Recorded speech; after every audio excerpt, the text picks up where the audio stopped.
उद्धव बाळासाहेब ठाकरे म्हटल्यानंतर कोणतरी एक नाव आडनावाचा पाहिजे, तो सुद्धा घेतलाय भाड्याने. उपस्थित सर्व शिवसेना आणि महाविकास आघाडीच्या कार्यकर्ते बांधवांनो, भगिनींनो आणि मातांनो, हल्ली मी काही बोललो तरी अर्थाचा अनर्थ करण्याचा प्रयत्न केला जातोय. सध्या मी माझ्या भाषणाची सुरुवात जमलेल्या माझ्या तमाम देशभक्त बांधवांनो, भगिनींनो आणि मातांनो अशी करतो. आता त्याच्याबद्दल सुद्धा काही जणांच्या पोटात दुखलं. काल फडणवीस म्हणाले, हे बघा म्हणे तिकडे गेले तर हिंदू शब्द सोडला. अहो, मी हिंदू शब्द सोडणार नाही, हिंदुत्व कधी सोडणार नाही. मी भाजपला लाथ घातले, हिंदुत्व कसं सोडेल? पण माझ्या देशभक्त या शब्दाला आक्षेप घेणारे फडणवीस देशद्रोही आहेत का? कारण देशभक्त या देशात देशभक्ती हा गुन्हा झालाय का फक्त मोदी भक्त पाहिजेत? आम्ही मोदी भक्त नाही, आम्ही देशभक्त आहोत. आज हा जो काही सगळा परिसर आहे, खांडके बिल्डिंग, हा शिवसेनेचा केंद्रबिंदू किंवा जे शिवसेनेचे जन्मस्थान म्हणतात त्यातला हा परिसर आहे. लालबाग परळ पासून इथपर्यंत आणि सगळा मुंबई. फार पूर्वी मी इथे यायचो. मला असं वाटतं शिवसेना प्रमुखांची एक जाहीर मुलाखत पण इकडेच झाली होती. आणि आपल्या काकांच्या घरी पण मी एकदा दोनदा आलेलो आहे, तसं काका कुलकर्णींच्या घरी. पण मी असं नाही म्हणणार की भाई और बहनों, मेरा और आपका बहुत पुराना रिश्ता है ही आमचा रिश्ताच आहे आणि तो रिश्ता कोणी तोडू नाही शकत. आता फक्त थोडीशी घाई आहे, कारण इथून मी तुमच्याशी बोलल्यानंतर मला पुन्हा अभ्युदयनगरला जायचंय.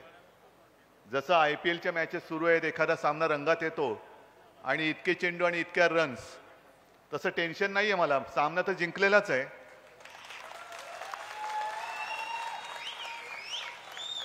पण हा सामना आता जिंकल्यानंतर शेवटच्या 4 आणि 6 किती मारायच्या आहेत त्या मी मारतोय. काल मी लोकसत्ता परिवार जो आहे त्याला मुलाखत देताना एक मुद्दा मांडला होता, माझ्या मनात आला आणि मी बोललो. कारण ज्या पद्धतीने हल्लीचा भारतीय जनता पक्ष आणि विशेषतः नरेंद्र मोदी आणि त्यांचा सगळा कंपू वागतोय, वापरा आणि फेकून द्या. 2 वेळेला म्हणजे 14 आणि 19 साली शिवसेनेचा त्यांनी पाठिंबा घेतला, पंतप्रधान झाले.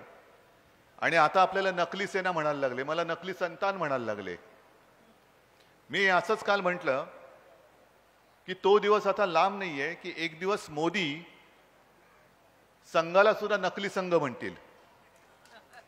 आणि काय म्हणा, मी बोललो खरा, पण आज इंडियन एक्सप्रेसमध्ये नड्डांचा एक इंटरव्ह्यू आलेला आहे आणि त्यांनी सांगितले, स्पष्ट सांगितले की आम्ही आता स्वयंपूर्ण झालेले आहे, भाजप आता स्वयंपूर्ण झाले, आम्हाला आता संघाची गरज नाहीये. म्हणजे पुढचा धोका जो आहे तो संघाला आहे. ज्याप्रमाणे सरदार वल्लभभाई पटेल यांनी संघावरती बंदी घातली होती, मोदींनी त्यांचा जगातला सगळ्यात मोठा पुतळा उभारलेला आहे. सरदार पटेलांना आम्ही सरदार पटेल म्हणतोच, लोहपुरुष ते होतेच, कारण त्यांनी कर्तृत्व दाखवलं होतं. पण त्याच कर्तृत्व दाखवताना त्यांनी संघावर बंदी घातली होती. आणि मोदींनी जो पुतळा उभा केलाय याचा अर्थ आम्ही पटेलांकडनं हिंमत घेतली, पण मोदींनी त्यांनी संघावरती जी बंदी घातली होती तो गुण घेतलाय की काय? म्हणजे पुढचा धोका जो आहे तो संघाला आहे. 2025 साली मला वाटतं संघाचे 100 वर्ष पूर्ण होत आहेत. मी सकाळी जे प्रेस कॉन्फरन्स घेतली त्याच्यात असं म्हटलं की आपल्या मराठीत आपण बोलतो की 16वं वरीस धोक्याचं, तसं संघाच्या बाबतीत आता 100वं वरीस धोक्याचं होतंय. म्हणजे 100व्या वर्षी संघच असणार नाही. जे मोदी सांगतायत की ही नकली सेना म्हणे, ही काँग्रेसमध्ये विलीन होईल. अहो, कशी विलीन होणार? आम्ही आहोत ना इकडे घट्ट, कधीपासून आहेत आणि सगळे खांडके वेल्डिंगकर माझे त्याची साक्ष आहेत.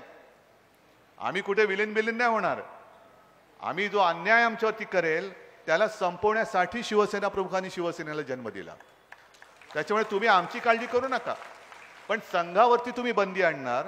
आणि त्याहीपेक्षा महत्त्वाचं म्हणजे भारतीय जनता पक्षाची, ज्याला मी भाकड जनता पक्ष म्हणतो, त्याची हालत 4 जून नंतर काय होईल ते बघा.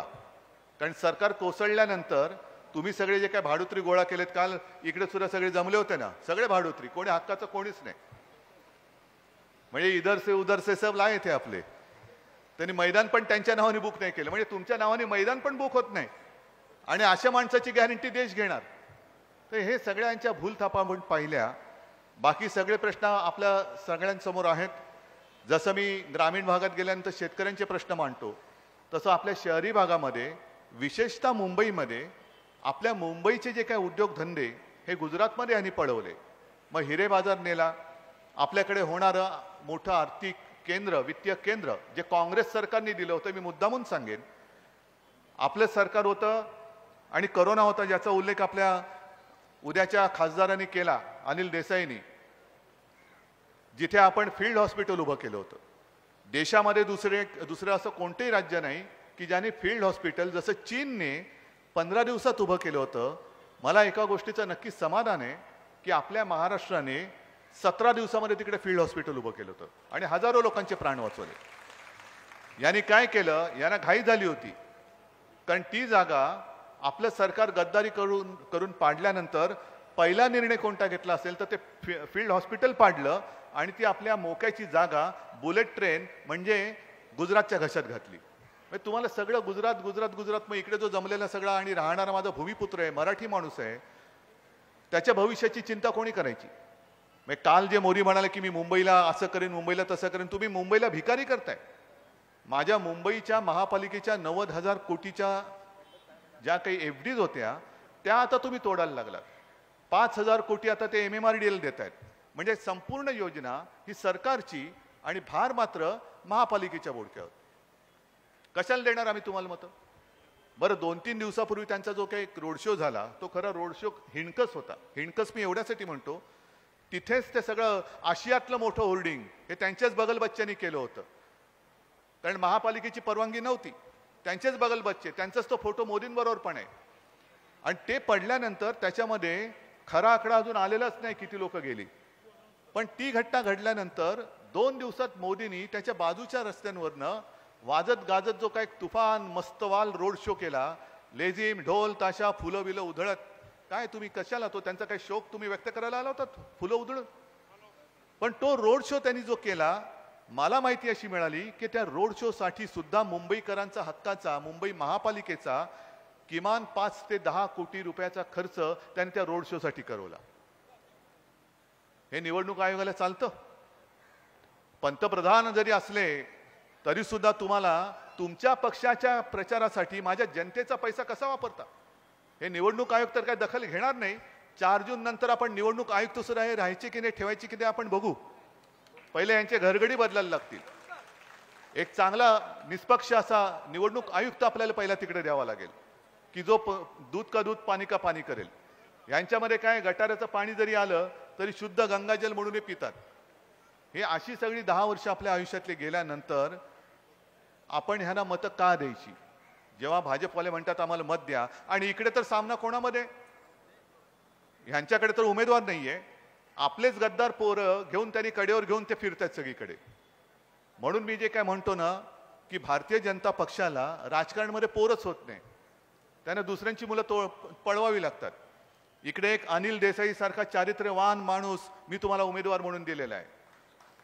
अनिल देसाई यांचे राज्यसभेतले व्हिडिओ करायचे तुम्ही पाहिले असतील, पण समोर जो उमेदवार आहे त्याचे दुसरे पण व्हिडिओ तुमच्याकडे आले असतील. काय म्हणालात? रेवण्णा. रेवण्णा काय हो? रेवण्णाने काय केलं? रेवण्णा कोण? तो कर्नाटकामधला बलात्कारी, ज्याच्याकडे काय अशा फिल्म वगैरे होत्या, तसा इथला उमेदवार आहे समोरचा, असं म्हणता तुम्ही? मी नाही बघितला, पण म्हणजे एवढं सगळं तुमच्यापर्यंत पोहोचलंय. मग तुमचा प्रतिनिधी जो देशातल्या लोकसभेत जाणार तो रेवण्णा पाहिजे का शुद्ध चारित्र्याचा अनिल देसाई पाहिजे? हा विचार तुम्ही करायचा. काय रे, तुम्हाला पण मी विचारतो, तुम्हाला कोण पाहिजे? आपला हाच पाहिजे ना. मग काय प्रचार कशाला करायला पाहिजे? हे सगळे असे चारित्र्यहीन, गद्दार, भ्रष्टाचारी हे जमवून तरी त्यांना काय ते पूर्ण पडत नाही. म्हणून कोणतरी एक नावाला पाहिजे, कारण उद्धव बाळासाहेब ठाकरे म्हटल्यानंतर कोणतरी एक आडनावाचा पाहिजे. तो सुद्धा घेतलाय भाड्याने.